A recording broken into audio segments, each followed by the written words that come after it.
ప్రపంచంలో మోసపోయేవాడు ఉన్నంత వరకు మోసగించేవాడు ఉంటానే ఉంటాడు. మోసగించేవాడి వలన మోసపోయేవాడు ఉండడు. మోసపోయేవాడు ఉన్నప్పుడే మోసగిస్తారు. వాలంటీర్ అట్లాంటిదే.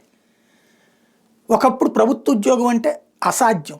ప్రభుత్వ కార్యాలయంలోకి అడుగు పెడితే లంచాలకి అలవాటు పడినటువంటి వాళ్ళ మధ్యన తిరగడానికి కూడా భయపడేటటువంటి పరిస్థితుల్లో ఉన్నటువంటి వాళ్ళు ఏకంగా ప్రభుత్వ ఉద్యోగుల తరహాలో ఒక స్థాయిని ఆస్వాదించిన వాడు వాలంటీర్. జీతం పరిమితం, కానీ ఆ స్థాయి ఒక ప్రభుత్వ ఉద్యోగి కంటే కూడా ఎక్కువ గౌరవం పొందాడు. ప్రభుత్వ ఉద్యోగిని చిత్కరించుకున్నారేమో కానీ ప్రజలు వాలంటీర్ని ఆదరించారు.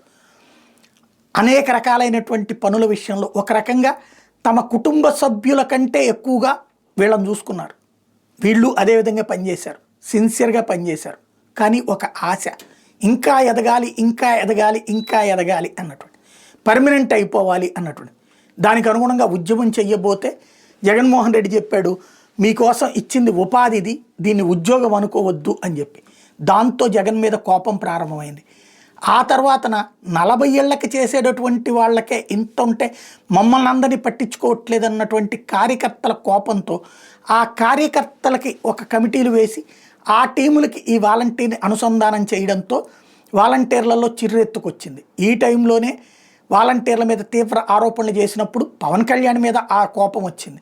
అయితే ఆ తర్వాతన చంద్రబాబు నాయుడు మిమ్మల్నే కొనసాగిస్తానంటూ ఉగాది పేరున హామీ ఇచ్చి 10,000 రూపాయల జీతం ఇస్తాను అని చెప్పడంతో ఒక్కసారి ఆశ్చర్యపోయి సంతోషపడిపోయారు.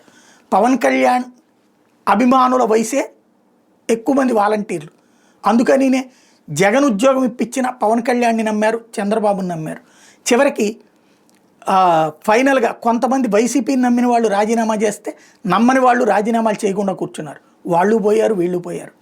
చివరికి ఇప్పుడు ఏమంటున్నారు, అబ్బెబ్బే రికార్డులో లేదే, అసలు వాలంటీర్ అనేది ఎక్కడుంది అంటూ స్వయంగా పవన్ కళ్యాణ్ లాంటి కాస్త నిబద్ధత కలిగిన నాయకుడు కూడా అబద్ధం చెప్తున్నాడు.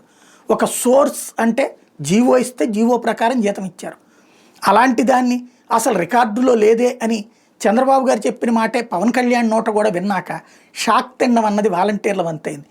పాపం వాలంటీర్ అనుకోవడానికి ప్రజలు తప్ప మరెవరూ లేరు.